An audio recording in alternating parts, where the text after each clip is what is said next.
तील प्रीतम पवार नावाचा मुलगा चंद्रपूर जिल्ह्यातल्या आश्रमशाळेकडून गेली 2 वर्ष टीसी मिळत नसल्यामुळे शाळा बाह्य ठरला होता। एबीपी माझानं प्रीतम पवार गेली 2 वर्ष शाळेत प्रवेश घेण्याची इच्छा असून शिक्षणापासून तो वंचित असल्याचं वास्तव दाखवलं होतं आणि त्यानंतर चंद्रपूरमधील संबंधित आश्रमशाळेनं प्रीतमच्या शेकापूरमधील घरी टीसी आणून दिली। त्यानंतर प्रीतमच्या आईवडिलांनी लगेच शेकापूरमधील जिल्हा परिषदेच्या शाळेत प्रीतमचं ॲडमिशन केलंय आणि 2 वर्षांपासून खंडित झालेला प्रीतमचा शैक्षणिक प्रवास पुन्हा एकदा सुरू झालाय। सध्या प्रीतमला शेकापूर गावातील जिल्हा परिषद शाळेमध्ये 3रीच्या वर्गात प्रवेश मिळालाय। याचा आढावा घेतलाय आमच्या प्रतिनिधींनी।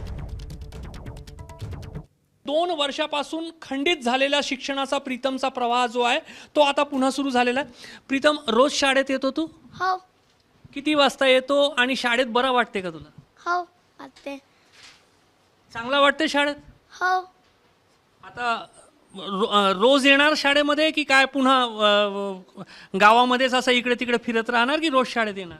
रोज शाळेत ना रोज। शिकायला आवडते? हो रोज हा येतो आहे का? आणि त्याची जी एक शैक्षणिक प्रगतीमध्ये खंडित झाली होती, आता हा पुन्हा शिक्षण सुरू करताना काही त्रास जाणवतोय त्याला? तो रोज येत आहे शाळेत, म्हणजे जेव्हापासून तो दाखल झाला या शाळेमध्ये रोज त्याचं येणं आहे आणि म्हणजे अभ्यासामध्ये त्याला आवड आहे, त्याच्यामुळे आम्ही म्हणजे सामावून घेऊ शकू त्यांना आणि म्हणजे शिकवू शकू त्याच्या क्षमतेनुसार। 2 वर्ष तो शाळाबाहेर ठरलेला होता आणि गावात इकडे तिकडे नुसतं फिरत होता कारण त्याचा काही डॉक्युमेंटचा प्रॉब्लेम झालेला होता। मात्र आता जेव्हा तो शिक्षण पुन्हा सुरू करतोय, तो प्रगती करू शकेल आणि इतर विद्यार्थ्यांसोबत समतोल साधू शकेल? बरोबर आहे, त्याला थोडाफार म्हणजे अडथळा जाईलच आता, कारण तो कसं म्हणजे घरी असल्या कारणाने किंवा म्हणजे खंडित पडलं ना शिक्षण त्याच्यामुळे।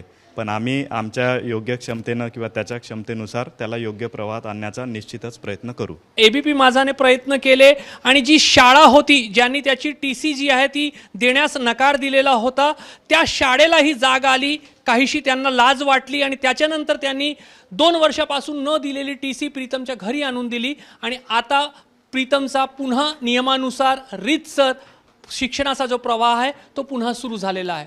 नक्कीच एक सकारात्मक बाब आहे आणि समाधान देणारी बाब आहे। कॅमेरामॅन अतुल हिरडेसह रजत वशिष्ठ, एबीपी माझा, सेलू शेकापूर, वर्धा। एबीपी माझा।